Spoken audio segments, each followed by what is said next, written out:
Assalamu alaikum, I'm Aisha and you're watching Samaa News. Here are today's headlines. Fresh diplomatic efforts are underway as the United States and Iran prepare for another round of high-stakes talks before the current ceasefire expires, with Islamabad emerging again as a likely venue. Another round of direct talks between the United States and Iran is expected before the two-week ceasefire announced on April 7th expires next week. According to multiple US media reports, both Tehran and Washington have agreed in principle to resume negotiations. However, alternative venues like Geneva, Istanbul, Turkey, and Egypt are also under consideration. US President Donald Trump has indicated willingness to continue negotiations, saying Iran had reached out and expressed eagerness to strike a deal.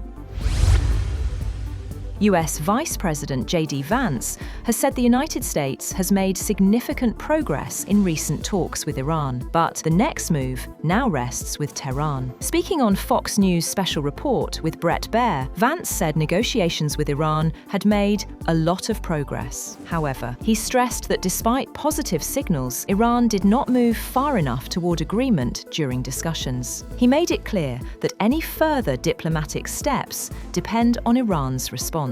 According to him, the ball is in Iran's court regarding the future of negotiations. Prime Minister Shehbaz Sharif says full efforts are underway to resolve remaining issues following talks between the United States and Iran in Islamabad. Addressing the federal cabinet, he said the ceasefire still holds and described the negotiations as a historic moment. The Prime Minister confirmed the two sides held direct, face-to-face talks for over 20 hours, adding that Pakistan's efforts helped bring both parties to the table and sustain the truce. President Donald Trump says Iran is seeking a deal and has reached out to resume negotiations, but insists that any agreement will not allow Tehran to have a nuclear weapon.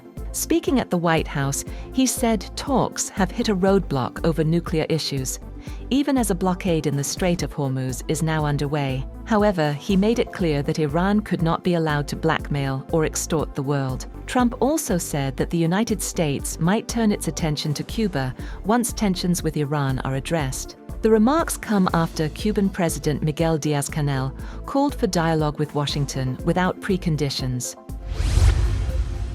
China has said that a US blockade around Iranian ports was dangerous and irresponsible after US President Donald Trump threatened to sink any boats that sought to leave or dock there. Chinese Foreign Ministry spokesman Guo Jiakun told a news conference that the US increased military deployments and took a targeted blockade action, which will only exacerbate tensions and undermine the already fragile ceasefire agreement and further jeopardize safety of passage through the strait. Furthermore, he said that China would impose countermeasures after US President Donald Trump threatened new tariffs on its goods entering the United States if Beijing provided military assistance to Iran during the war.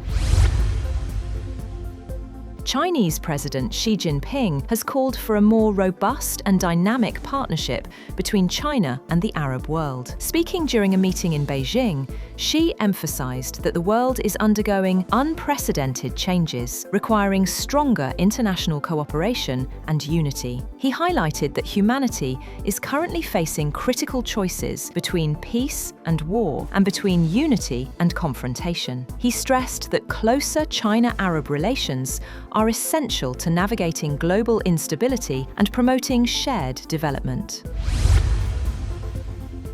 On the other hand, Pakistan is exploring Eurobonds, sukuk, commercial borrowing, and support from friendly countries to replace a $3.5 billion facility from the United Arab Emirates and protect its foreign reserves. At the same time, Finance Minister Mohammad Aurangzeb says the country is staying committed to debt repayments, reform targets, and broader economic stability. Speaking in Washington on the sidelines of the IMF and World Bank meetings, Aurangzeb said all options are on the table when asked whether the government was in talks with Saudi Arabia for a loan that could replace the UAE facility.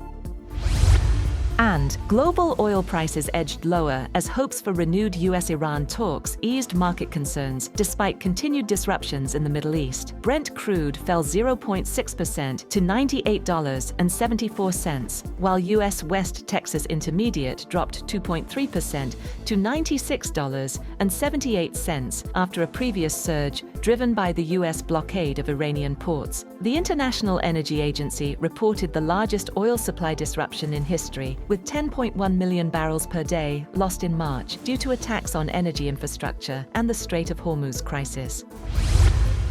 That's all for now. For more updates, visit www.samaa.tv. Thank you for watching Samaa News.